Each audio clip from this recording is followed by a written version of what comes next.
네, 안녕하십니까. 김우겸입니다. 오선의 안민석 의원과 초선에 불과한 김우겸이 함께하는 의석 2개입니다. 오늘은 이재명 후보의 오래된 친구들, 적어도 30년에서 40년, 오랫동안 발효시키어 잘 익은 술 같은 그런 세 분을 모셨습니다. 말은 친구인데 사실은 진짜 친구가 있고요. 이재명의 진짜 친구, 그리고 이재명의 형 정성호가 있고, 그리고 이재명의 선생님이 계십니다. 세 분 각자 좀 소개 좀 부탁드리겠습니다. 어디 우리 교수님부터 좀 하실까요? 네, 뭐 주로 장유유서니까. 네. 예, 저 가천대학교 교수로 있는 이한주고요. 이재명 후보하고는 아주 오래됐으면서 끈질기게 오래된 사이입니다. 네.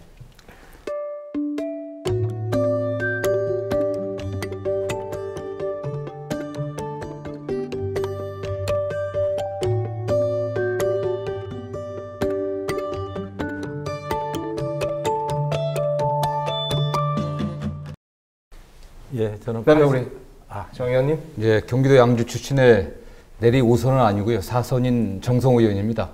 이재명 후보와는 사법시험 동기이고 국회 이재명교의 그 집사입니다. 네, 감사합니다. 네.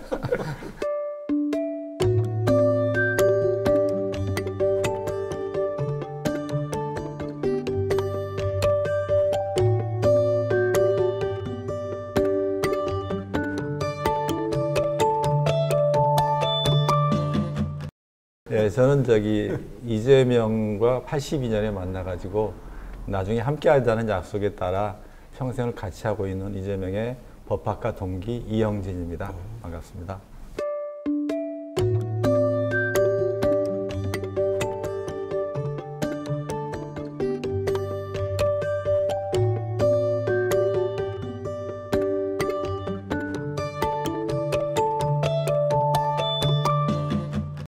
네.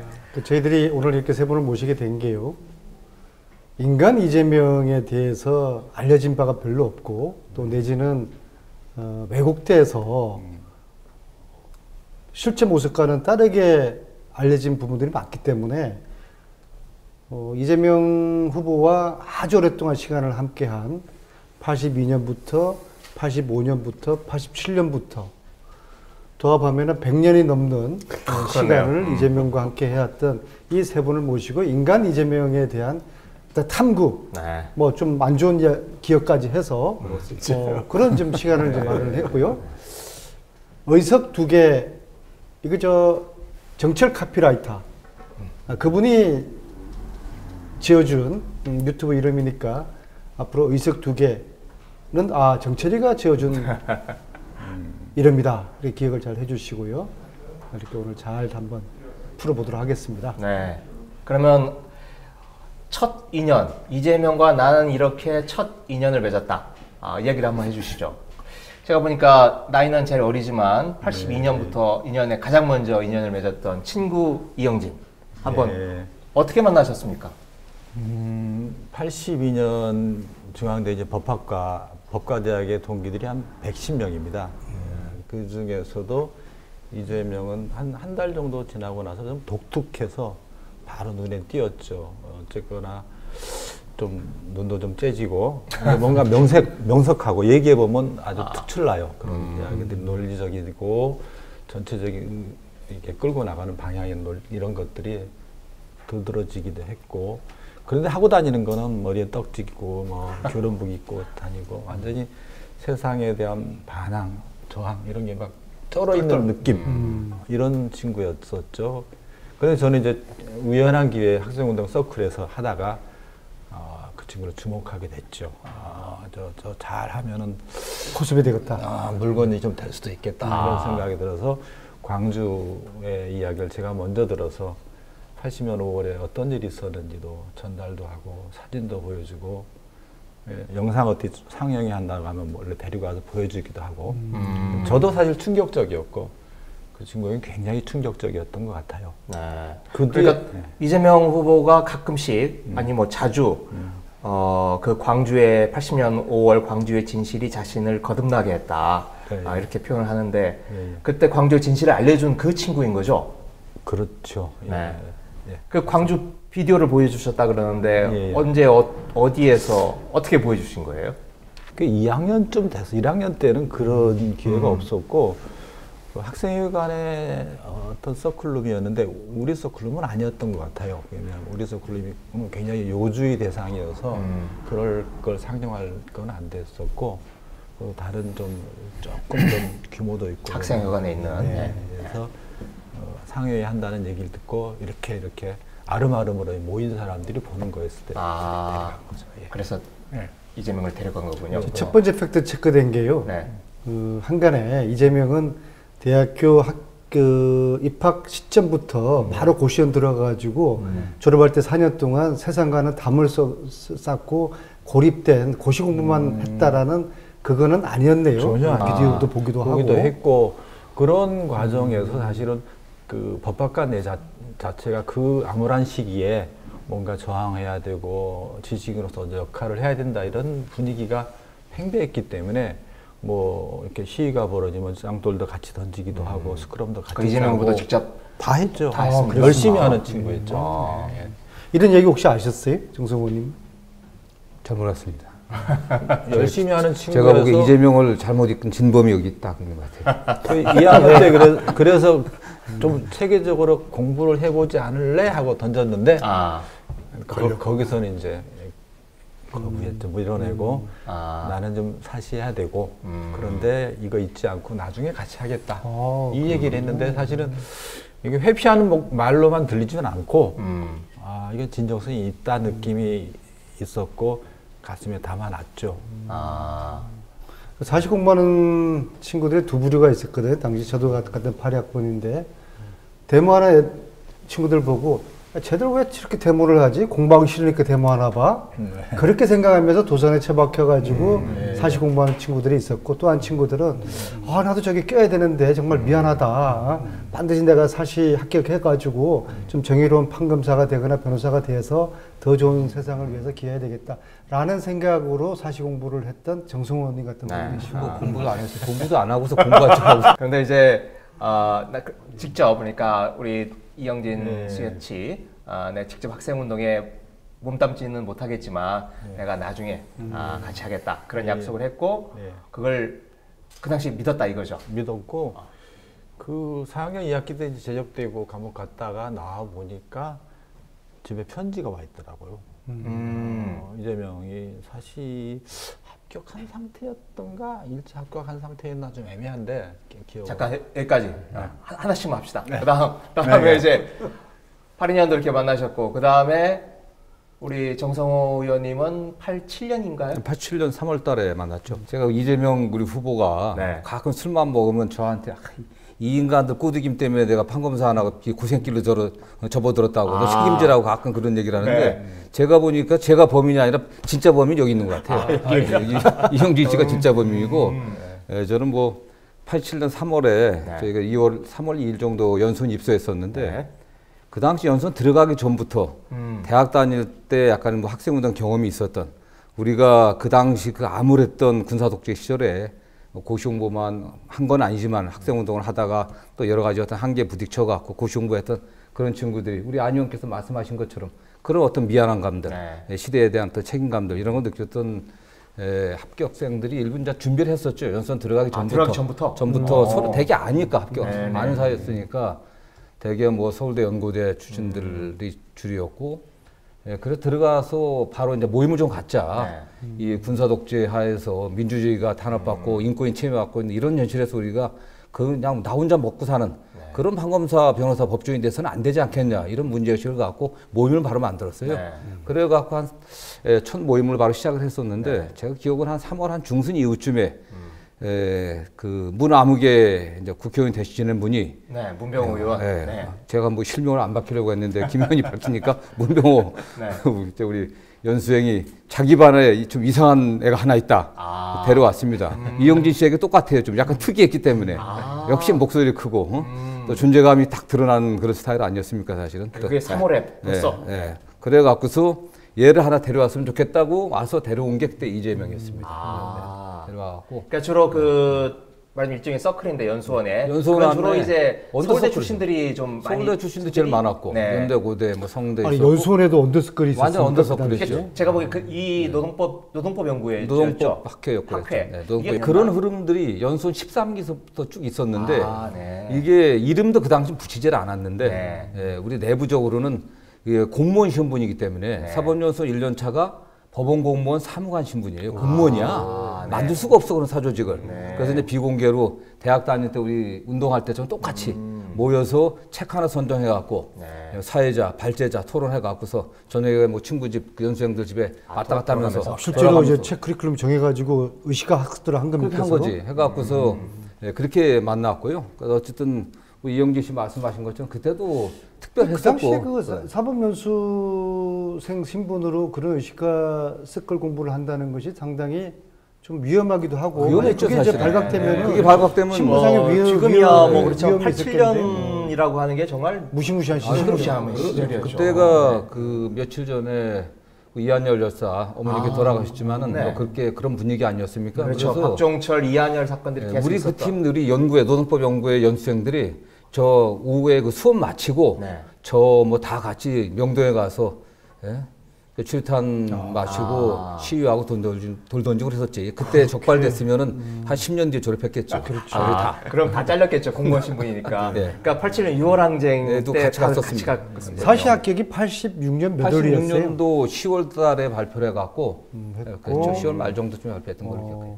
87년 3월 달에 사법연수 들어가셨고 이제 그 사이 동안에 불량한 사법연수 예비 연수생들이 모여서 그렇지.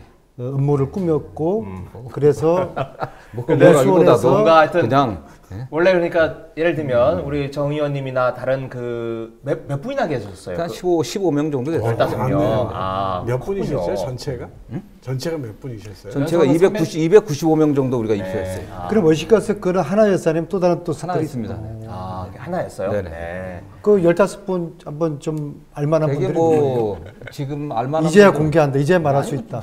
저 이재명 후보 책에 나온 것처럼 이재명, 그다음 문병호, 최원식, 또 전임 그 검찰총장 전전임했던 문무일, 그다음 지금 뭐 문무일도? 헌법재판관은 뭐 민용배 도 있었고 뭐 그다음에 여러 뭐 판사 출신들 꽤 됩니다. 지금 김현장에 있는 친구들도 있는데 영업에 지장이 받을까봐 얘기하기 그렇고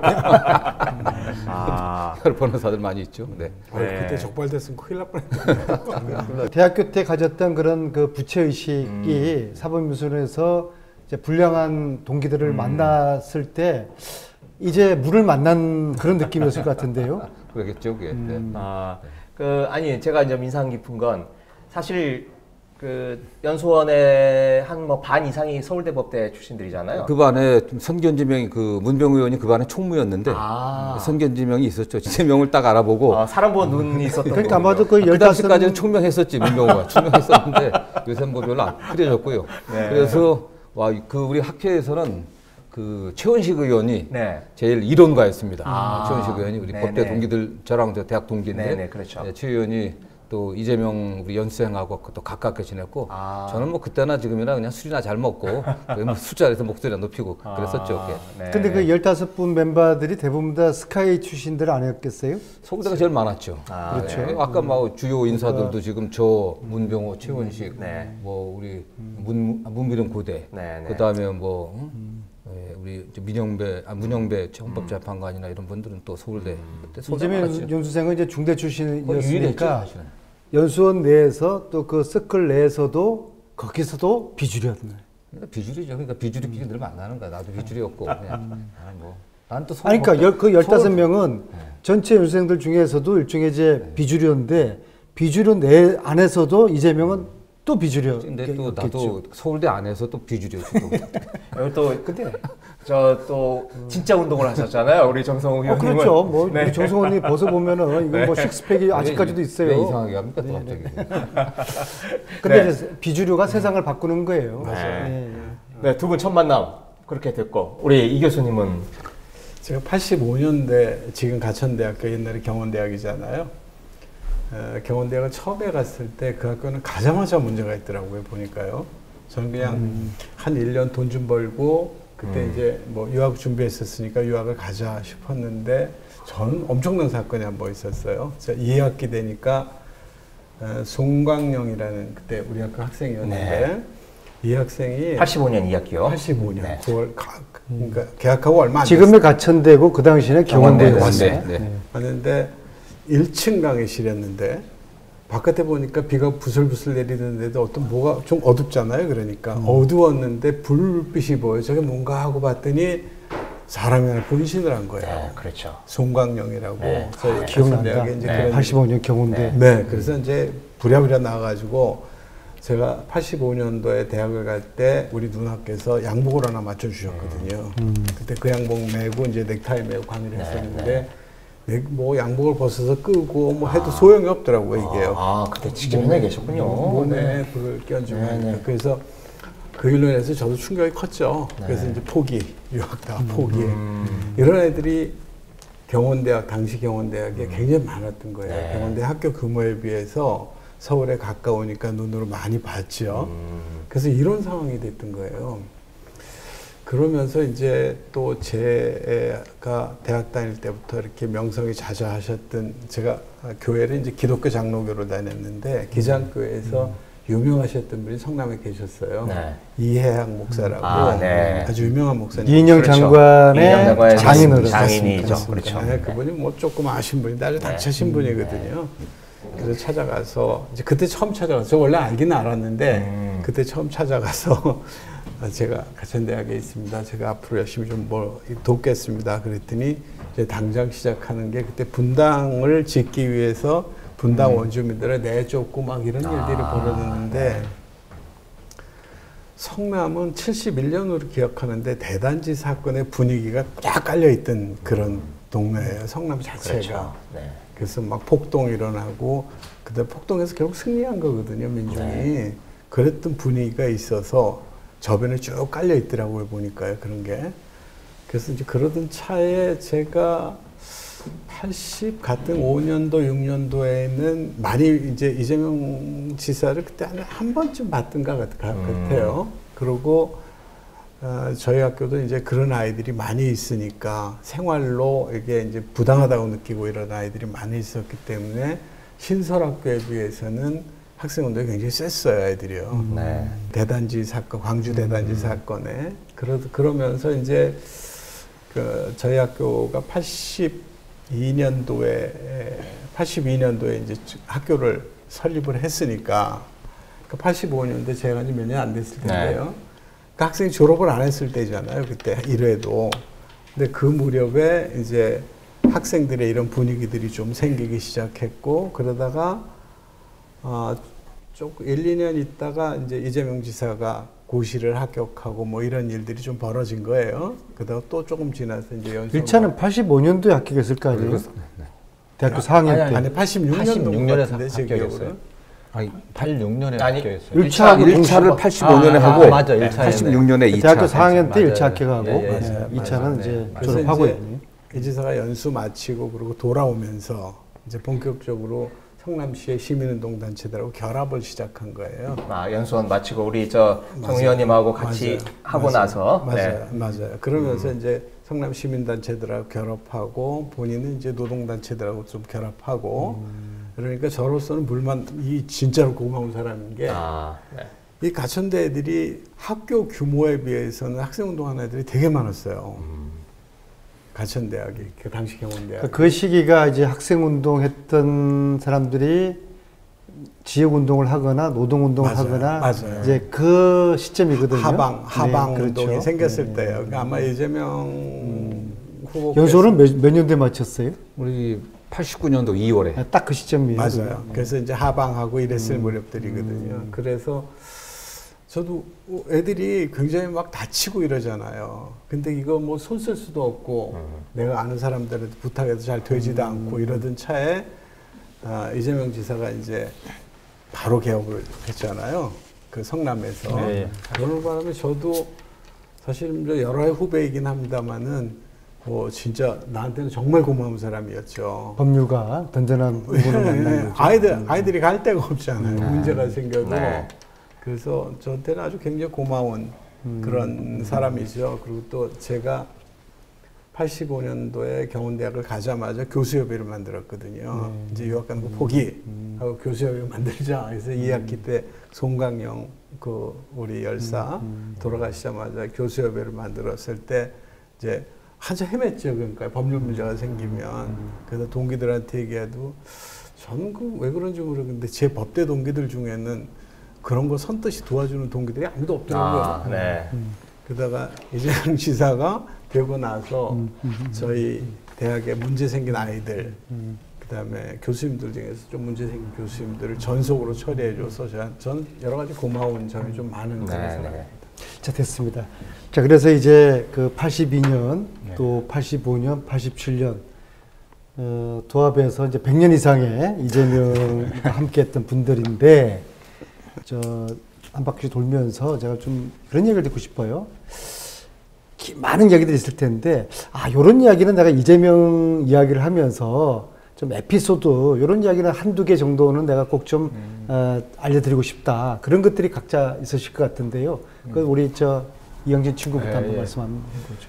그 85년에 제가 이제 감옥 갔다가 86년에 나와 보니까 집에 아버지한테 편지를 썼더라고요. 아버지가 이재명 후보가 네, 예. 아마 연수원 그러니까 합격하기 전에 편지를 쓴 거죠. 그래서 어쨌거나 구속된 아들에 대해서 너무 염려하지 마시고 자랑스러운 일 했으니까 격려해 주시라 뭐 이런 등등의 그런 취지였던 것 같아요. 그래서 친구 아버지한테 편지를 씁니까? 그러니까 교학과에서 주소를 어떻게 알았는지. 우리 여김 친구 그런 적 아니요, 있습니까? 그런 거 저도 그런 적이 없는데.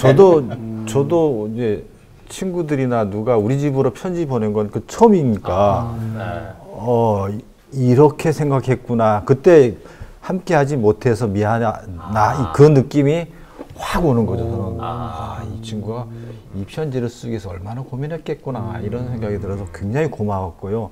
잘 간직했는데 그 편지가 있으면 정말로 좋은데 제가 이리저리 도망 다니고 하다가 다 태워버렸어요. 사진도 하나도 안 남아 있으니까 그렇고요. 그러면 그 편지를 받아본 아버님이 그 편지에 대해서 하신 말씀이 아무 얘기를 안 하셨는데 사실 굉장히 고맙고 그렇겠죠. 그러니까 몰래 나한테 이렇게 보여주면서 이렇게 보라고 이렇게 했으니까. 아버님이 보여주신 거예요? 아버님은 지금 생존해 계시나요? 돌아가셨습니다. 그래서 감옥에 있을 때 사실 아버님이 그때 이제 민주화 운동 가족협의회 민가협 초창기 멤버 중에 한 분이 있었어요. 우리 14명 이제 미 상공에서 거기에서 일종의 연장자였기 때문에. 그때 이제 김민석 어머님, 그리고 이제 유시춘 누님, 김균태, 그런 분들이 했던 거죠. 인재근 의원 이런 분들이 앞장섰을 때 우리 아버지도 이제 한 툭 끼어 있었죠 초기에. 우리가 이번 선거에서 2030 마음을 잡아야 되는데 이런 이야기를 2030들이 들으면은 저 사람들이 무슨 일제시대 때 독립운동했던 이야기 하고 있는데 그래요, 그러니까. 그리고는 사실은 그것 때문에 저는 이제 조금 이제 마음 놓고 이제 노동운동 한다고 왔다 갔다 할 때 이리저리 도움도 받고 했는데 한 번은 이제 봉투를 하나 줬는데 보니까 15만 원. 이재명 후보가 친구한테 준 거예요? 그래서 연수생이니까 돈 좀 받으니까 그래 줬나 이런 생각만 하고 잘 썼죠 저는. 나중에 13만 원이면 큰 돈이네요. 15만 원 정도 했던 것 같아요. 그때 국립대학교 한 학기 등록금이에요. 그 정도 그 당시에. 그렇죠. 그런데 나중에 얘기를 들었죠. 변호사실 들어가가지고 한참 있다가 술 마시다가 갚았어요? 갚지 못했어요. 그 지난번에 어디 TV에서 얘기한 거 있었는데 그 돈이 그게 그 셋째 형님 결혼할 때 예단값으로 준 돈을 고스란히 저한테 준 거였어요. 아니 셋째 형님의 예단값이었어요? 네, 예단값으로 받은 그 싸움 많이 했던 그 형. 그 형님. 근데 진짜 각별한 친구 사이였나 보네요. 그렇죠. 제가. 그리고 그러면 성남에서 이재명 변호사가 개업했을 때 사무장으로 결합한 겁니까? 그 개업은 이제 89년 3월에 했고 1년 정도 거의 시국 사건과 노동 사건으로 그냥 쫙 점철된 사건이고 그러다 그 다음에 2월에 동업하던 관계에서 혼자 나온 거죠. 그러면서 노동상담소를 차려야 되겠다 생각하고 저한테 상담소 같이 하자.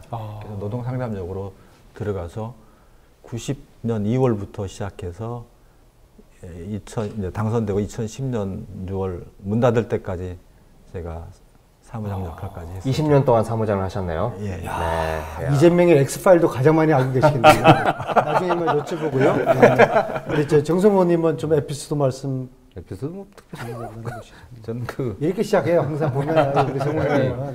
저는 뭐 우리 그 이재명 후보에 대한 감동하는 게 연수원 들어가면 다 그 당시 뭐 80년대 사법시험 합격하고 그 사람들 대개는 60년대 전후에서 태어나갖고서 뭐 초등학교, 중학교 60, 70년대 다녔는데 고생 안 한 사람이 없잖아요, 사실. 네. 고생 안 한 사람이 없는데 나도 내가 굉장히 고생하고 살아온 걸로 생각했는데 이재명 얘기하니까 이건 얘기할 수가 없더라고, 사실은요. 근데 그런 친구가 되게 뭐 그런 분들뿐만 아니라 사법시험 합격하고 나면은 다 나중에 뭐 판사, 검사 같은 뭐 변호사가 돼갖고 우리 사회 사회적 약자들, 돈 없고 힘 없고 빽 없는 사람들 이 사람들이 열심히 하겠다, 도와주겠다 다 말은 그렇게 다 합니다. 네. 약속 지키는 자들 별로 없어요, 사실. 근데 이재명 뭐 저는 그 신문기사 최근에 봤어요.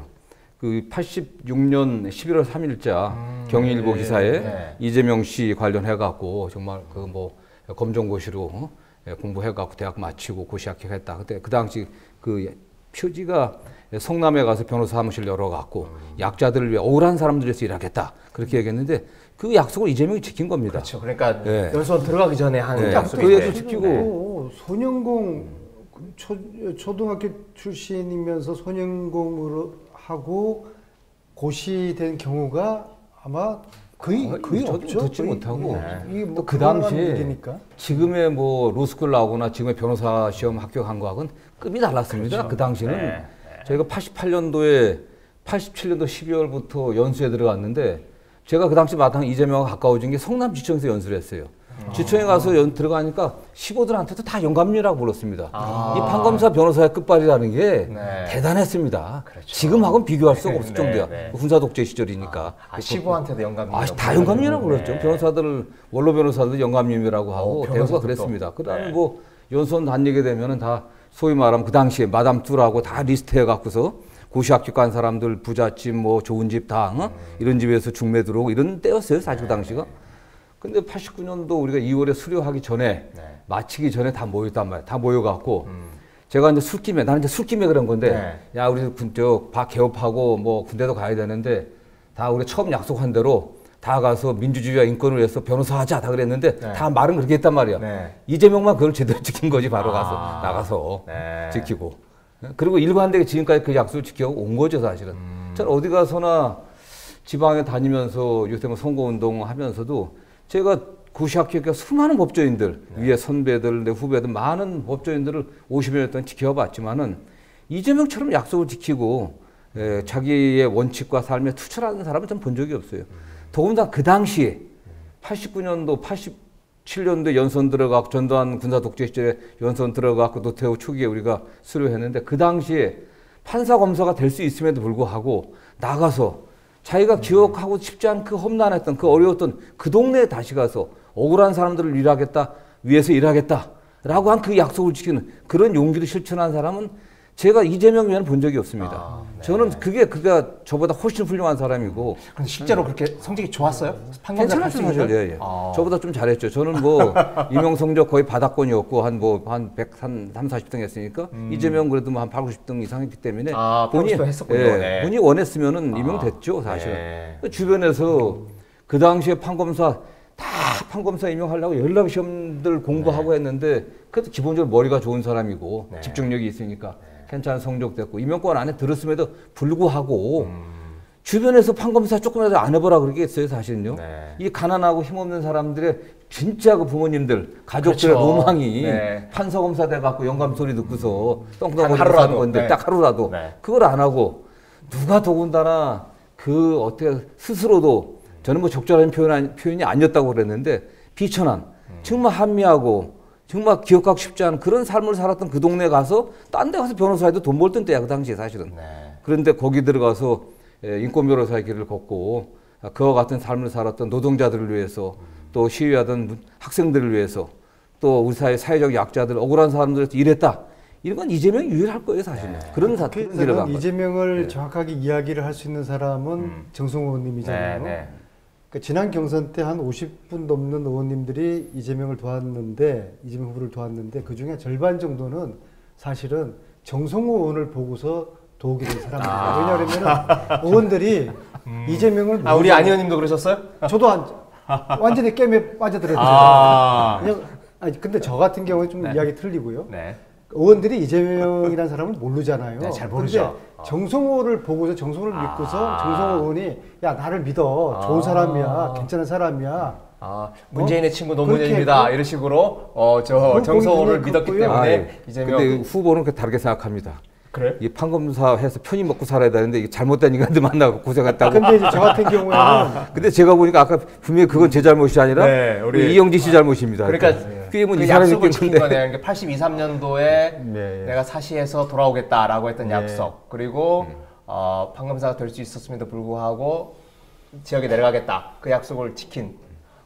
근데 저 같은 경우에는 좀 아까 저 이야기 마무리하면요. 그러니까 저는 이분들이 비해가지고는 기간은 뭐 특급 짧지만은 제가 2007년도에 이재명 처음 만났거든요.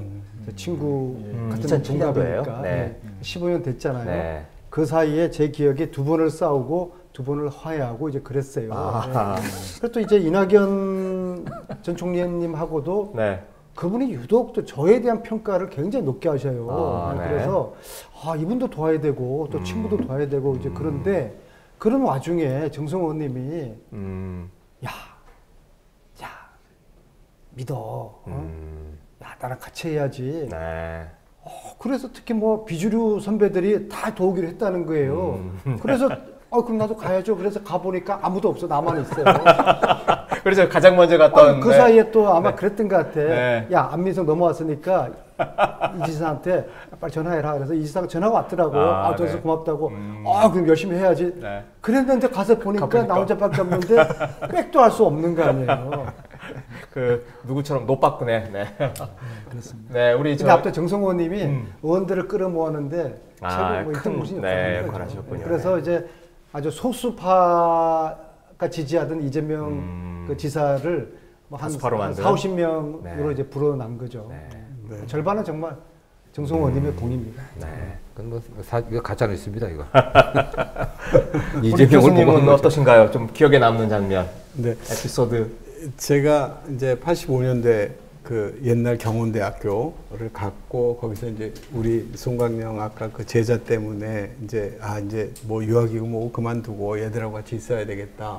또 아까 말씀드렸던 이해양 목사님도 또 계셨고 제가 늘 교회를 다녔기 때문에 그래서 이제 여기 있어야 되겠다. 그러고 이제 계속 있기 시작했어요. 그러고 나서 보니까 가천대학교가 유별나게 학생운동이 아이들이 하는데 그 표현을 치열한 방식으로 해요. 목숨을 끊고 이런 애들이 유별나게 많았어요.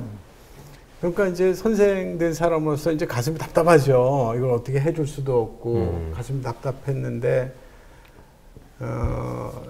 80년대 후반에 이재명 지사가 이제 그 개원했을 무렵에 그러니까 개업했을 무렵에 한 친구가 저한테 왔어요. 대학 다닐 때 아주 굉장히 가까웠던 친구인데 저한테 와서 자기 성남에 왔다.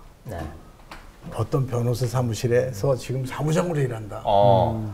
그래요. 저하고 아주 굉장히 가까운 사이였던 사람이에요. 그래서 누구냐? 그랬더니 이재명이다. 나도 걔 좀 아는데?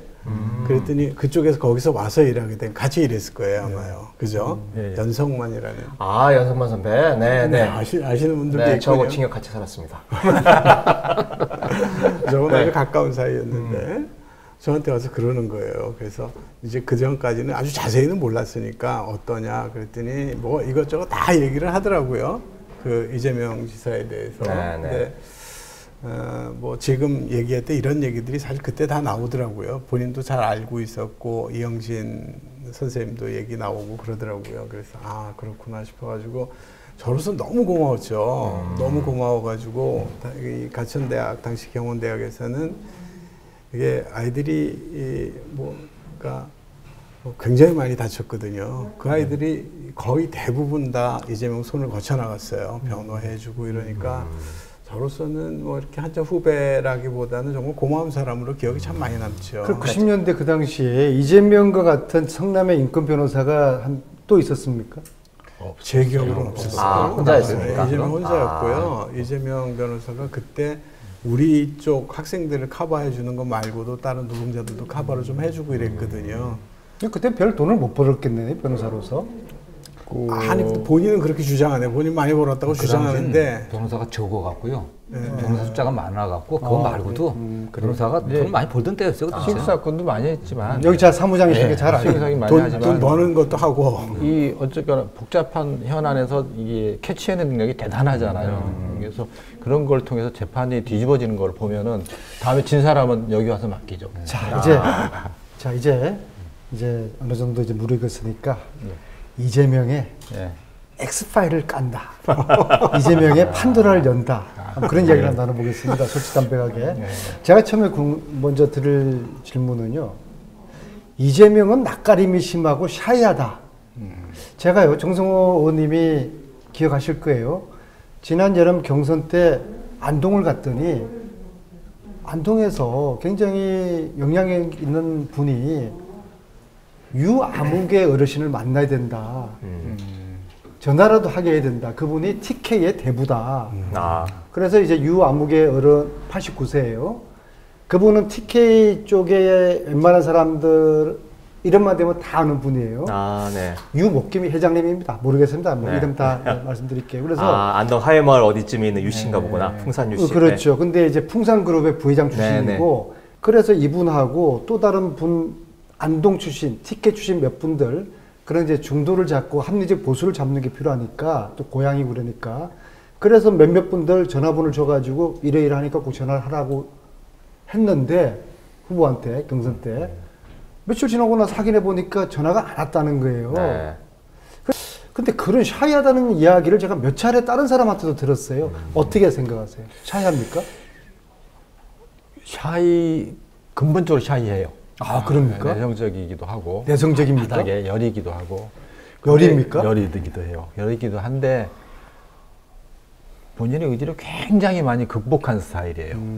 그래서 바깥 외형적으로 보면은 밝고 명랑한 것 같기도 하고 어떤 때는 지금 뭐 좌중에서 이렇게 이제 표정을 크게 짓고 그러면서 끌고 가기도 하고 이러는데 실제로 바닥에 기저에는 그런 게 깔려 있습니다. 그래요.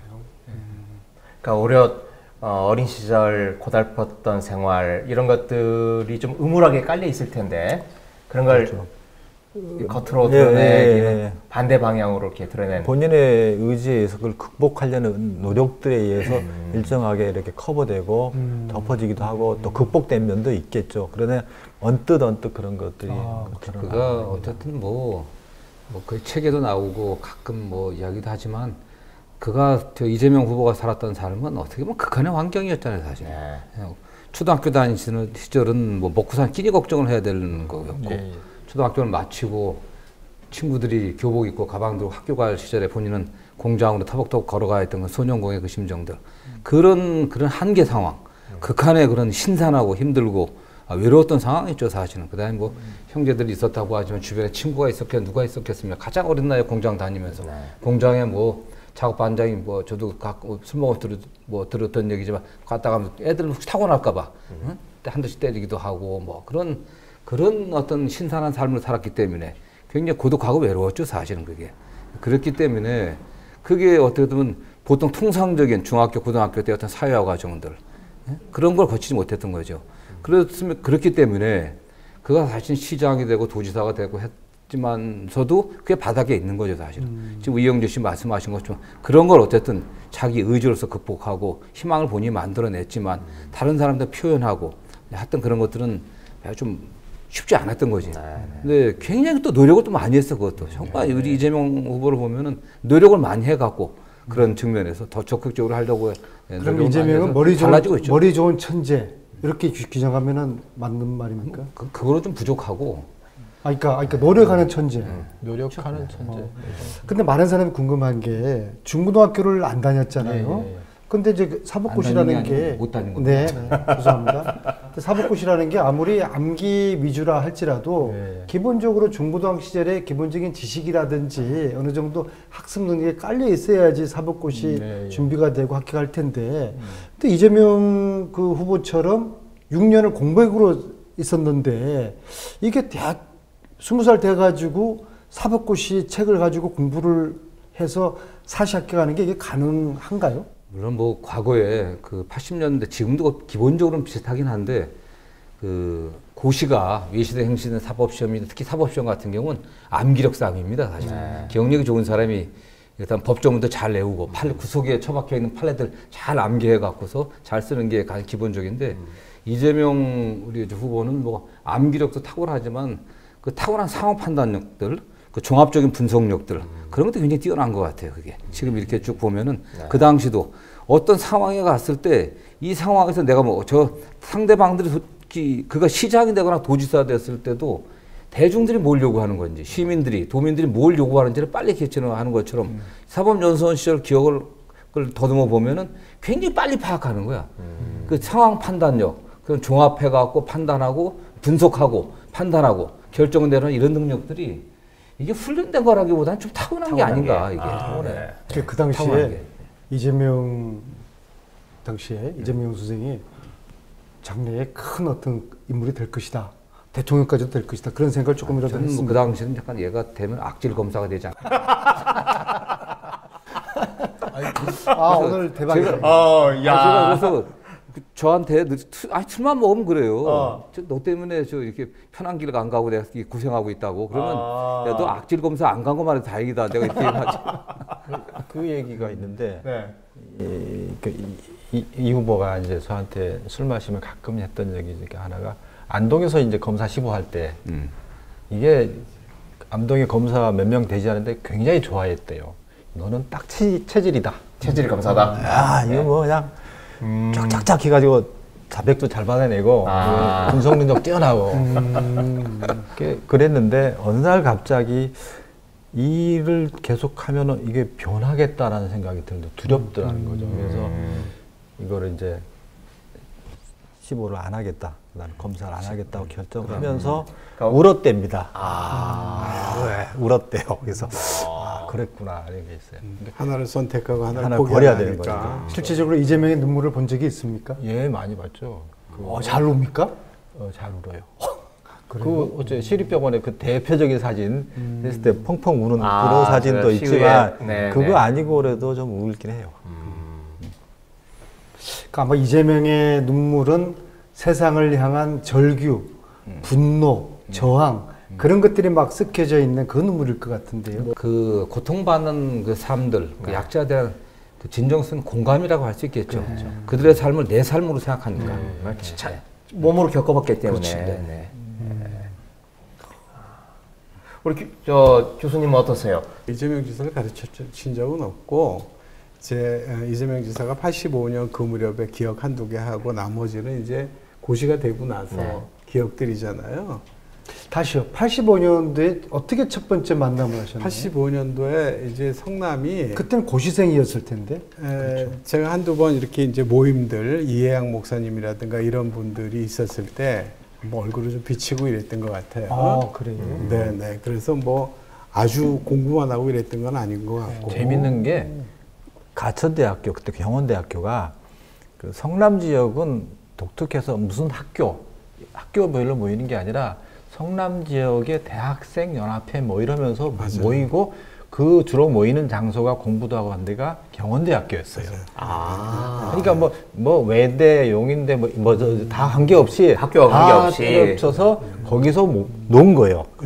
그래서 외대가 이제 외지고 경희대도 한쪽에 있으니까 놀 때가 싸게 이렇게 아이들이 모여서 서로 술 한잔이라도 하고 모이고 이럴 때가 성남이거든요. 그래서 성남으로 다 모였던 거예요. 그래서 경기 남부라는 오늘의 그런 이름도 경기 남부권역에서 교통도 편리하고 숙식도 쉽게 해결되고 이런데 거기밖에 없던 거예요. 나중에 그쪽으로 자연스럽게. 나중에 연합 집회도 모란시장에서 자, 근데 이제 지금까지처럼 좋은 이야기들만 하게 되면은 저 사람들 다 이제 짜고 나왔나 보다. 우리 이제 아무 준비 없이 이렇게 오늘 다들 이제 오늘 저는 이영진 이 친구분 처음 만났고요. 그런데 시나리오 없이 전혀 지금 우리가 짜 맞추지 않고서 이제 하는 건데 어떤 인간이라는 게 단점도 있고 저거 참 쟤 왜 저래 그런 게 있을 거 아니에요? 이재명의 X파일 판도라를 한번 열어봐 주시죠. 뭐 약점 같은 거죠. 네.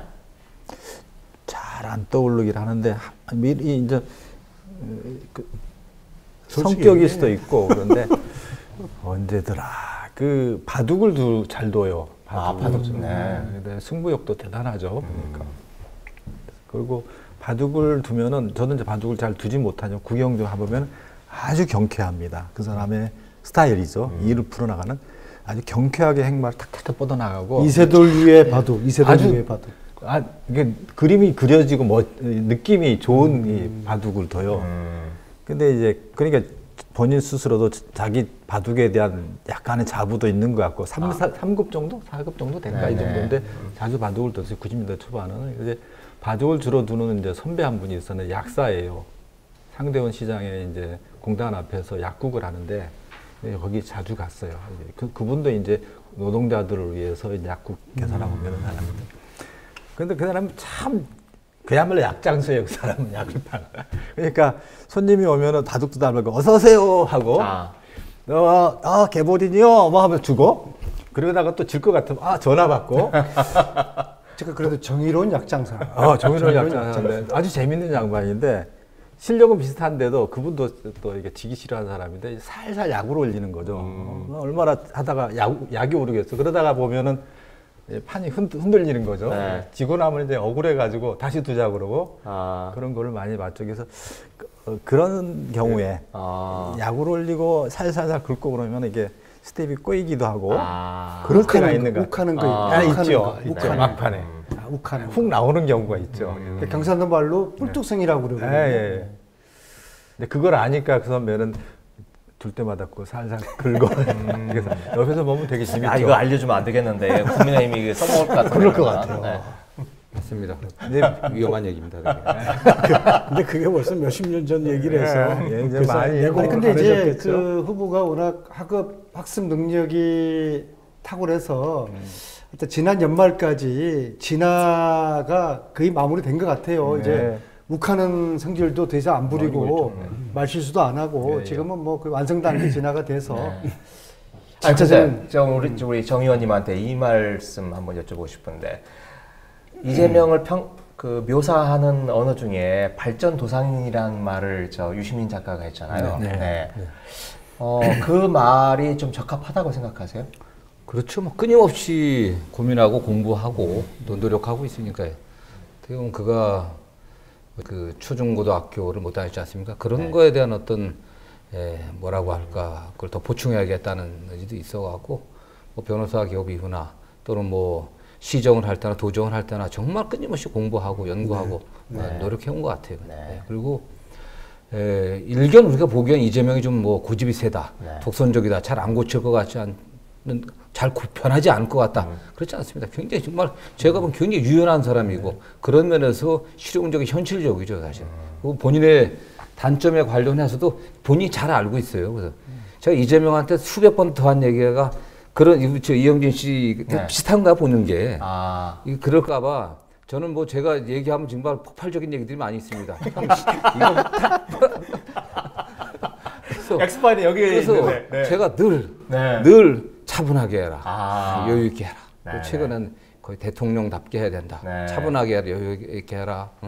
늘 좀 그런 말을 제가 이 후보한테 자주 했었죠. 근데 요새는 별로 자주 우리 안 의원 말씀하신 것처럼 자주 그런 얘기를 안 해도 되더라고요. 그 사이에서 또 발전을 했군요. 계속.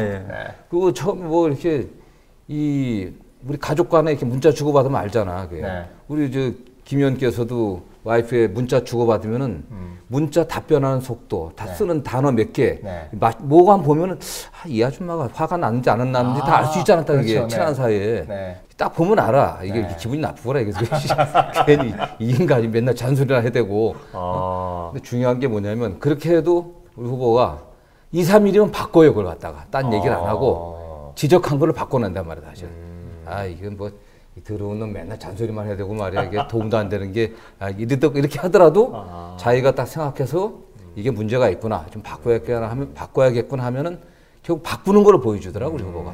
굉장히 강점이죠. 경선하기 전에 네. 직전에 만나서 식사를 하면서 이런저런 이제 앞으로 경선 어떻게 할지 막 이야기를 이제 하면서 제가 한 가지 질문을 제가 던져봐요. 뭐가 가장 힘드냐? 그때까지만 해도 뭐 친구 서로 말 편하게 하던 사이였으니까 네. 요즘은 못 그럽니다. 아. 아예 말을 안 합니다. 우리 정승호님도 마찬가지죠? 아니 저는 그래서 가끔 말로 제가 옵니까? 얼마 전에 네. 제가 앞으로 존댓말을 쓰겠습니다. 그러니까 뭐 미쳤군요, 뭐 그래서 어느 자리에서 그랬더니 제가 번갈아서 쓰고 있습니다. 아, 진짜. 그래서 요즘 저 반말하다가 존댓 쓰다. 한번 존댓말. 야, 그렇구나. 고통입니다. 아. 뭐가 가장 힘드냐? 그게 작년 한 4월 달이었던 것 같아요. 네. 그러니까 잠시 침묵을 그런 다음에 참는 거. 그래서 본인이 네네. 예, 본인의 그런 그 단점을 잘 알고 있고 그리고 그 계속 노력을 했던 것 같아요. 네. 그래서 이제는 본인이 이제 한 개인이 아니라 역사의 하나의 지금 대리인으로 지금 우리가 내세운 거 아닙니까? 그래서 실수하면 안 되고 자기 개인 감정을 절제해야 된다는 그런 확고한 지금 생각을 하고 있는 것 같아요. 네. 그죠? 예. 네. 아, 그런데 뭐 우리 안 의원이 흉 좀 보라고 하면서 스스로는 지금 칭찬을 하고 있는 건데. 아니, 그러니까 우리 저렇게 말씀하시니까 흉을 보기가 아주 어려워요. 그러니까 이 교수님이 네. 한번 열어보세요. 제 기억으로는 후보가 굉장히 샤이해요, 사람이. 이게 아마 본인의 본성하고도 관련이 있는 것 같은데요. 아마 그런 게 좀 있었던 것 같아요. 아까도 말씀 잠깐 하셨는데 이제 보통 사람들이 연습하고 깨지고 하는 기간을 갖잖아요. 그게 초등학교 때는 그런 거 잘 안 해요. 네. 아무 생각 없이 살잖아요. 근데 중학교, 고등학교 때 인간관계를 할 때 깨지고 이겨보고 뭐 이런 오만 걸로 다 겪잖아요. 후보는 그런 게 굉장히 힘든 과정에서 겪었던 거예요. 그런 거 생존의 과정이 있었던 거잖아요. 그러니까 아마도 제 느낌으로는 그런 것들을 이기면서 자랐고 겪지 않았기 때문에 그런 게 좀 있지 않았을까 생각해서 언제 이렇게 후보하고 얘기를 하다 보면 그런 게 좀 연민 같은 느낌이 좀 느껴지기도 해요. 근데 지금은 아까 정성호 의원 얘기처럼 그게 이제 전의 얘기인데 지금은 뭐 굉장히 많이 돼서 이제 스스로 그것들을 승화하고 정리하고 진화라는 표현을 제가 저작권자거든요. 이재명은 진화했다.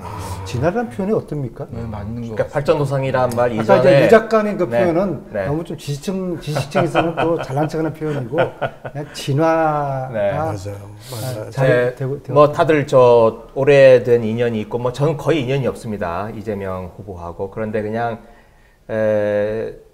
시민의 한 사람, 국민의 한 사람으로서 저는 이재명의 약점이 여기에 있다고 생각을 해요. DJ, 노무현, 문재인은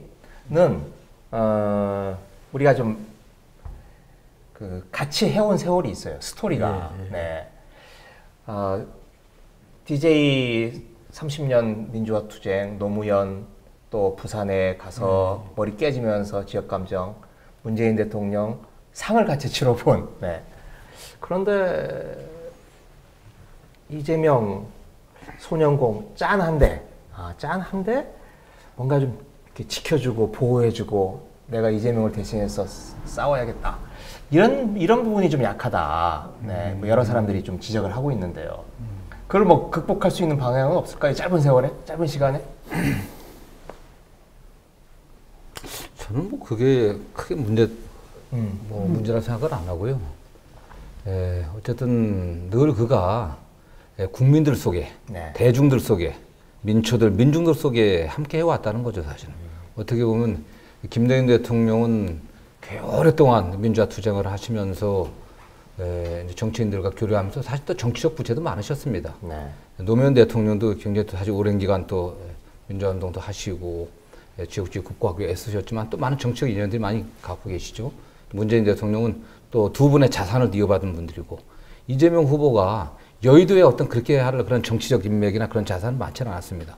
그러나 우리 뭐 이영진 씨가 하고 말씀하시고 또 이한주 교수님께서 말씀하신 것처럼 성남에서 89년에 변호사 기업해갖고 성남의 대중들, 성남의 민초들, 우리 사회 사회적 약자들과 늘 함께 해왔고 그런 걸 실천해 오다가 단련된 어떤 그런 어떤 정신 상태를 가지고 또 시장이 되지 않았습니까? 네. 그가 그렇게 준비되지 않았다고 하면 성남시장은 사실은 부패하고 감옥으로 가는 지름길은 그런 시장이었어요, 거기가. 굉장히 뭐 거기 정말 공무원의 무덤 같은 곳이었죠. 범마전 같은 그런 시였거든요. 왜냐면 막 개발되고 있고 서울에 붙어 있고 이권이 어마어마하게 많은 그런 지역이었는데 그 시장이 돼갖고서 그런 것들을 단호히 배격하고 시장으로서 어떤 성과를 또 낼 수 있었고 경기도에 와서도 마찬가지고 경기도만 해도 사실 국가의 축소판입니다. 네. 경기도 인구가 지금 뭐 거의 1,400만 육박하니까 거기서 본인 실력을 보여줬기 때문에 저는 그가 여의도 내에 사실은 기성 정치권의 인맥이나 자산은 좀 부족하지만 그러나 우리 국민들하고들 함께 해왔기 때문에 대한민국의 어떤 정치인들보다도 대한민국의 민초들과 함께 해왔기 때문에 그게 큰 힘이라고 생각합니다. 세 분의 이야기를 들으면서 보니까 그 노무현 문재인 두 변호사가 부산의 대표적인 인권 변호사지 않습니까? 네. 그 일을 성남이라는 도시에서 해왔던 거예요. 그렇죠. 그런데 이제 단지 차이점은 첫 번째, 성남이라는 도시는 부산에 비해 가지고 비교가 안 될 만큼 작은 도시니까 이재명의 그런 헌신은 알려지지 않았던 것이죠. 그 다음에 두 번째, 노무현 문재인이라는 변호사는 87년 부산 그 민주화 운동을 이끌었던 그 주역 중에 한 사람이었는데 87년도에 이재명은 사법연수원 생활을 했으니까 그 당시에 활동을 할 수 없었던 그런 상황이었기 때문에 문재인이나 노무현에 비해서 이재명의 활동은 별 알리지 않았는데 실질적으로 민초들과 함께 어울려왔던 그들을 대변하는 억울함을 대변하는 그런 변호사로서의 삶의 궤적은 거의 비슷했. 그리고 시장 뭐 8년 가까이, 그다음 경기도에서 3년 6개월, 한 12년, 11년 가까운 이런 행정 경험들이 굉장히 크게 했고, 사실 여의도에서 저도 국회의원은 이종규와 안 의원님은 훌륭하셔갖고 내리 5선. 네. 저는 한번 빠지셔가지고. 저는 네. 국회의원을 6번 출마해 2번 낙선했습니다. 저는 능천이 간단하게요. 징금다리 사선이라고 말씀하셨는데. 징금다리는 그러면 5번, 2번 떨어졌기 때문에. 18대 때 못 들어오셨잖아요. 18대 그러니까 때. 16대 떨어지기도 하고. 그러니까 징금다리 사선으로 하시면 깔끔하게 편집. 죄송합니다.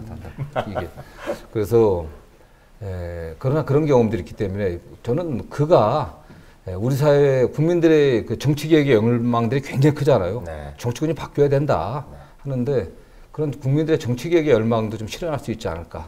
그가 만약 국민들의 선택을 받게 됐을 때 어떠한 정치적 부채가 없이 오직 국가를 사랑하고 국민을 사랑하고 발전시킬 수 있는 유능한 인재들을 발탁했을 수 있는 그런 조건이 굉장히 유리한 조건이 있다고 생각합니다. 사실요. 그러니까 여의도의 빚이었기 때문에 네, 자유롭게 진짜 인재를 갖다 쓸 수 있는 공감이 갑니다. 자꾸 칭찬 분위기로만 가는데 술버릇 없나요? 술버릇? 주량은 어느 정도 되는 것 같습니까? 이재명 후보의 주량. 잘 마시긴 하는데 어느 순간에 딱 이제 느낌이 오죠. 취했네 느낌이. 그리고 자주 안 마시는 후보가 이재명 후보가 술이 센 체질은 아니에요. 술 조금 먹으면 약간 얼굴도 약간 벌개지고 우리는 술 한 4-5병 10병 먹어도 얼굴색 별로 안 변하거든. 아주 얼굴이 두꺼워갖고. 근데 이 후보는 얼굴이 두껍지 않으니까 샤이하기 때문에 술이 들어가면 빨개지는 세지는 않은데 그러나 정신력이 강하기 때문에 누구랑 같이 먹는다고 하면 세게 먹죠. 제가 에피소드 하나 말씀드리면은 그 작년 초에 당내에서 이재명 후보를 엄청 비토하는 인사들을 어떻게 꼬셔갖고 후보를 한번 만나봐라. 그 도지사인데 만나면 달라질 거다. 그러고 가서 모처에서 만났습니다. 만났더니 거기 한 분이 자칭 초선 중에 최고다. 작심을 하고 그냥 폭탄주를 계속 따라 만드는 거예요. 그래서 저 정성호 저도 제가 저 해멀구고 저놈도 저거 소주 한 2-3병이면 가지 않겠냐. 폭탄주 이재명도 제가 보니까 상태가 몇 잔이면 가겠지 하고 만들었는데 나중에 보니까 그분이 더 취해 있더라고요. 제조자가. 처음 이재명 말짱에서 일어나고. 역시 후보가 정신력이 강해갖고 뭐 주량 굳이 주량이 많지는 않은데 하여튼 필요하고 그러면 정신력으로 얼마만 이겨내. 상당히 많은 정도 마실 수 있는 네. 정도는 되죠, 그게. 네. 근데 또 자주 마시는 편은 아니라는 거죠? 예, 저는 이렇게 보면 술을 이렇게 자주 마시거나 그런 거 하지는 않아요. 그런 가끔 얘기는 마시는데. 우리 영진 씨가 잘 알 것 같은데. 젊어서는 자주 마셨어요. 자주 마셔가지고 그 맥주집에 외상값 깔려 있기도 하고 그랬었어요. 어디 저기 변호사 사무실 근처에 시청 앞에 구시청 앞에 있기도 하고 그랬는데 그래서 사실 그때 어딘가 얘기도 나오잖아요.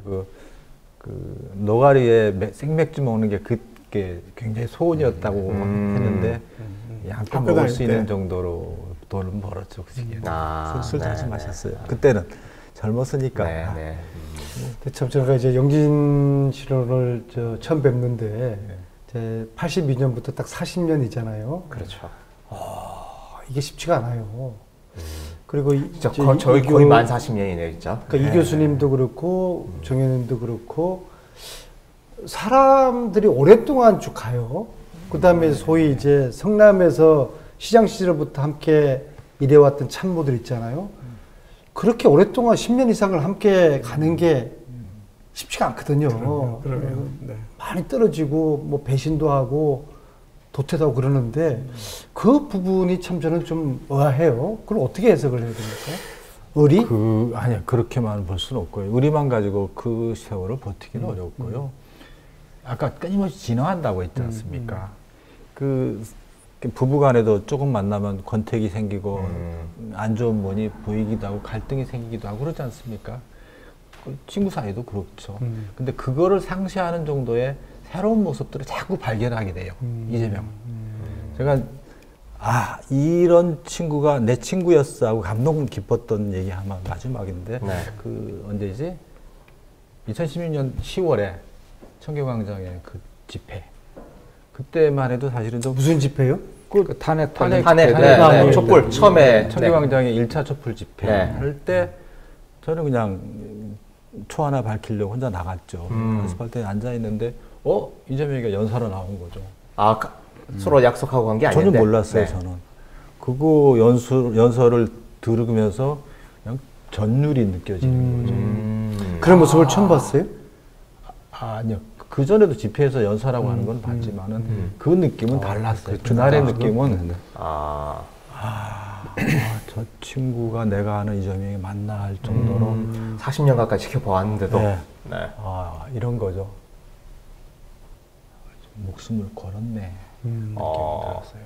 목숨을 걸었구나.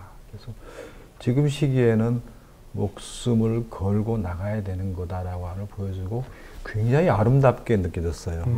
그래서 제가 살아오는 방식에 대한 자세를 가다듬게 되는 정도의 이런 거거든요. 그래서 그렇게 새로운 면을 자꾸 보여줍니다. 학습이라든가 이런 거. 또 이제 변호사 개업하고 나서 한 몇 년 전에 한 에피소드 얘기하면은 다 무료 상담을 하는데 무료 상담이니까 좀 루틴에서 이렇게 좀 쉽게 넘어갈 수도 있는데 어떤 데 막히거나 그럼 그때는 지금 인터넷도 없을 시기니까 판례를 다 뒤져보고 찾아보고 해야 돼요. 다 찾아서 알려주다가 막히거나 안 찾아지면 언제 다시 연락을 오래든가 전화번호를 받아놓고 연락을 해서 알려주기까지 해요. 신기하죠. 무료인데 뭐 그렇게까지 해야 되냐 뭐 이런 얘기를 했는데 그 얘기를 하더라고. 저 사람은 여기서 답을 얻지 못하면은 내가 답을 알려주지 못하면 어디 가서 답을 얻지 못할 거다라는 얘기를 하더라고. 그래서 내가 끝까지 알려줘야. 그래서 무료지만 내가 알려줄 사람이 나밖에 없다. 그거를 자임하고 끝까지 해결하려고 하더라고요. 놀랬죠, 저는. 저런 자세로 임하는구나. 저렇구나라는 생각을 하면서 저도 가다듬게 됩니다. 그런 매력들이 계속 붙들게 있게 만드는 일일 겁니다. 저 후보가 매력도 있지만 제가 보기에는 저 이재명 우리 후보가 좋은 친구를 둔 거예요. 노무현 변호사 사무실 지켜준 분이 지금 문재인 대통령 아니십니까? 정말 문재인 대통령이 얼마나 성실하시고 치밀하시고 또 정직하신 분이냐고. 노무현 있을 때 문재인 대통령이 사무실을 지켜주니까 밖에 나가 사고 치고 오면 다 사건들 해주고 그러니까 마음 놓고 해주고 네. 그러니까 대통령이 활동할 수 있었고 평생의 동지고 친구였죠. 네. 그 이재명에게 우리 저 이영진 씨가 그 어려운 시절 지켜줬으니까 이재명보다 훌륭한 분이 이분이 내가 오늘 알았네. 저도 지금 그렇죠. 굉장히 차분하시고 그러니까 누가 지켜줘야 되거든 사무실. 노무현과 문재인 두 분의 관계 보면은 서로 보완제 역할을 하잖아요. 네. 한 분은 아주 뜨거운 불 같고 한 분은 아주 좀 차분하고 냉정한 그런 이제 타입이잖아요. 문재인 대통령은. 그러니까 이제 뜨거운 불 같은 이재명. 그 다음에 그 옆에 이영진이라는 친구가 브레이크 잡아주기도 하고 분위기 이상하게 나. 네, 제가 보니까 이렇게 나가는 거니까 이제 안 돼요, 이야기를 마무리해야 될 시점이 다가온 것 같습니다. 아 근데 어떻게 저는 이제 이영진 친구의 존재를 이번에 처음 알게 됐는데 네. 어떻게 해서 김의겸 의원이 알게 됐어요? 뭐 근데 나중에 얘기하죠. 자, 별로 제가 알게 된 게 그렇게 중요한 얘기가 아니어서. 네. 자, 그러면 이제 시간이 웬만큼 됐으니까 이제 마무리를 할 순서인 것 같은데 지금 뭐 괜찮게 나오지 않습니까? 여론조사가 그리고 국민들의 반응도 상당히 좋게 나오고 있고 그래서 저도 굉장히 낙관적이고 희망적으로 상황을 바라보고 있습니다. 이재명 후보가 대통령이 된다면 이런 대통령이 됐으면 좋겠다라고 마지막 희망의 바람에 한마디씩 해주시면서 오늘 마무리 짓죠. 네. 이재명 후보가 이제 우리 교수들을 좀 모아놓고 공약을 만들어 가자라는 얘기를 했어요. 물론 16년에도 그걸 제가 한번 했고요. 요번에도 이제 또 그걸 한번 했어요. 그래서 이제 중심이 되는 교수님들을 좀 모아놓고 지사한테 한마디 얘기해라. 그랬더니 지사가 이제 이런저런 얘기를 했는데 제일 먼저 강조한 게 실용, 그다음에 통합, 그다음에 개혁을 맨 마지막에 얘기해요. 그래서 보통 세 가지 얘기할 때는 첫째, 둘째, 셋째를 얘기해도 할 수도 있고 하나, 둘, 셋 이렇게 얘기할 수도 있죠. 그 의미가 다르잖아요. 근데 첫째, 둘째, 셋째 이렇게 얘기를 했어요. 그랬더니 같이 있는 사람이 거꾸로 얘기한 거 아닙니까? 라고 얘기했더니 아니다. 나는 이 순서를 좀 지키고 싶다 이러더라고요. 그래서 이제 제 주변에 있는 많은 분들이 시민사회 쪽 분들이 이제 제 주변에 좀 많이 있으니까 이 분들이 하시는 얘기가 이재명은 뭐를 얘기를 하는 거야 이렇게 얘기를 해요. 네. 그래서 저 사람은 삶에서 배운 거를 얘기하고 자기가 삶에서 배운 거를 세상에 말하고 싶기 때문에 저 사람 입장에서는 실용을 얘기하는 게 당연한 거다. 실용되지 못하면 그 개혁된들 무슨 소용이 있겠느냐 하는 그런 얘기들을 좀 했었습니다. 그래서 요즘 또 어떤 분들 입장에서는 이제 이런저런 얘기들을 하지만 사실 이재명 후보 입장에서는 가장 실용적인 게 가장 개혁적인 거다. 이런 생각들을 좀 하는 거죠. 그래서 어떨 때는 본인이 보수라고 얘기하고 어떨 때는 본인이 진보라고 얘기하는 게 본인 생각에는 가장 어떤 게 실용적이냐에 따라서 그렇죠. 그렇다. 실용, 그러니까 보수 진보 이런 거 가르는 게 큰 의미가 없다. 이런 생각을 하는 것 같고 그거는 저로서 상당히 이렇게 후보한테 느끼는 감동 그런 저희들이 이제 진보를 공부할 때도 책으로 배운 게 많으니까요. 그래서 현실로부터 이렇게 배워내는 그 자세가 참 보기 좋았다 이런 말씀드리고 싶습니다. 그리고 그런 대통령이 됐으면 좋겠다 이런 바람이신 거고요. 다음 장유서로 우리 정 의원님. 뭐 같은 맥락에서 저는 이재명 후보가 국민의 선택을 받는다고 하면은 세종대왕 이후에 가장 유능한 지도자가 되지 않을까 기대해 봅니다. 그 이한주 교수님 말씀하신 그런 게 사실 세종대왕 그랬거든요. 그렇죠. 대한민국 역사는 가장 실용적인 대통령이었습니다. 애민정신에 입각해갖고 한글을 창제했고 그 당시에 전국의 농지를 개량하고 또 양전사업 벌여갖고서 농업생산력을 갖다 대폭 또 높였지 않습니까? 뭐 농사직설 같은 농업 관련 책들도 저술했었고 또 우리나라의 과학기술이 그 당시에 천문역법 비롯한 여러 과학기술도 대단한 발전을 이루었고 문화도 우리 전통 그 아학을 갖다 정리해 갖고서 문화도 창달했고 사실은 그게 실용이거든요. 국민들이 원하는 바였고 그리고 우리 시대에 우리 국민들이 원하는 그런 거 아니겠습니까? 결국은 국민들의 삶을 정치뿐만 아니라 경제, 사회, 문화 총체적으로 좀 향상시키려고 하는 그런 지도, 향상시킬 수 있는 그런 의지와 능력을 갖고 있는 그런 지도자. 저는 뭐 이재명 후보가 하는 그 실용이라고 하는 것이 단 뭐 어떤 개혁을 포기하는 게 아니라 정말 가장 실용적인 것이 가장 개혁적인 거고 그게 저는 세종의 리더십이라고 생각하고 있고 세종대왕 이후에 우리 사회 전체를 갖다 좀 뭐 혁신시켜갖고 국민들 좀 행복을 좀 느낄 수 있는 그런 나라를 만들어줬으면 좋겠습니다. 우리가 지금 세계 10대 모든 지표에서 세계 10번째 안에 세계 그 상위권의 강국이지만 국민들 행복 지수는 바닥입니다. OECD 국가 중에 최악이에요, 사실요. 청소년 자살률, 노인 자살률, 노인 빈곤율 가장 나쁜 지표 아니겠습니까? 교통사고도 가장 많이 나고 있고 그 행복감을 느끼지 못하고 있어. 그러니까 자살하는 거 아니겠습니까? 아무리 지표가 다른 경제 지표가 높으면 뭐 하겠어요. 그렇기 때문에 국민들이 좀 행복감을 느낄 수 있고 대한민국에 살고 있다고는 대한민국 국민으로서 어떤 자부심을 갖고 만들 수 있는 그런 지도자가 될 자질이 있고 그렇게 되기를 희망합니다, 사실은. 네. 아유, 진짜 좋은 말씀입니다. 세종대왕 박수 한번 쳐야 될 것 같아요. 아니, 우리 정성호님도 갈수록 진화하고 계시는데. 저도 깜짝 놀랐어요. 지금. 연수원 때도 이만큼 같이 웃고 계셨어. 자, 그럼 마지막으로 우리 가장 오래된 친구 이영진. 예, 그 89년에 이제 변호사 사무실 개업하고 나서 그 사무실에 몇 번 갔었어요. 갔을 때 가장 이제 책장에 중요한 위치에 있는 책이 이제 어느 청년 노동자의 삶과 죽음이었어요. 전태일 편지였어요. 그게 이제 거기 보면은 특히 한 달 전에 갔은 유서와 같은 것에 내 가난한 형제들에게 돌아가리라라는 이야기가 있잖아요. 전태일 여사의. 그 친구가 성남에서 개업한 것도 그 가난한 형제들 잊지 않고 지역에서 현장에서 같이 하려고 했던 그래서 20년 변방에서 스스로를 장수라고 칭하면서 여기까지 왔지 않습니까? 그래서 그 마음 가난한 형제들에게 돌아가리라 했던 그 마음 잊지 않고 일을 했으면 좋겠습니다. 오늘 뭐 이런 친구가 한 명 있었으면 좋겠어요. 갈수록 감동입니다. 이 교수님, 우리 이 김의겸, 안민석 이 TV 제목 기억나십니까? 초반에 말씀드렸는데 의석 두 개입니다. 의석 두 개. 그 의석 두 개도 두 번째인데 국회의원이 아니니까 의석을 기억을 잘 못합니다. 김의겸, 안민석 의석 두 개. 또 정철 카피라이터가 장문해 준. 지난주에서 두 번째인데요. 지난주에는 김영희 PD와 정철 카피라이터 두 분 초청했고 오늘 이제 세 분 초청을 해서 인간 이재명 이야기를 들었는데 저희들도 진화를 하고 있는 것 같습니다. 저도 좀 진행하는 솜씨가 지난주보다는 조금 좀 자연스러워진 것 같고요. 근데 이제 오늘 저희들이 오늘 세 분을 모신 이유가 이재명 실력 있는 사람이다. 일 잘하는 사람이다. 그것은 이제 많은 사람들이 알고 있는 것 같아요.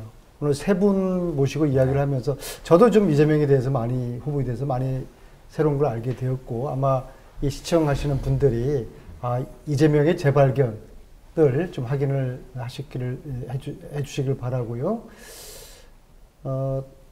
계속 매주에 초청할 분들을 기획을 하고 있지만 좀 시청자분들도 누구를 여기 의석 두 개가 함께 했으면 좋겠다. 그런 좀 의견을 주시면은 강력한 섭외력을 가신 우리 안민석 의원님께서 모셔올 겁니다. 자, 마무리해 보시죠. 네. 그러면 여러분들 이재명 후보를 다시 보고 또 깊이 들여다볼 수 있는 시간이었기를 빕니다. 네. 그럼 오늘 이걸로 마무리를 짓겠습니다. 네, 고맙습니다. 네, 고맙습니다.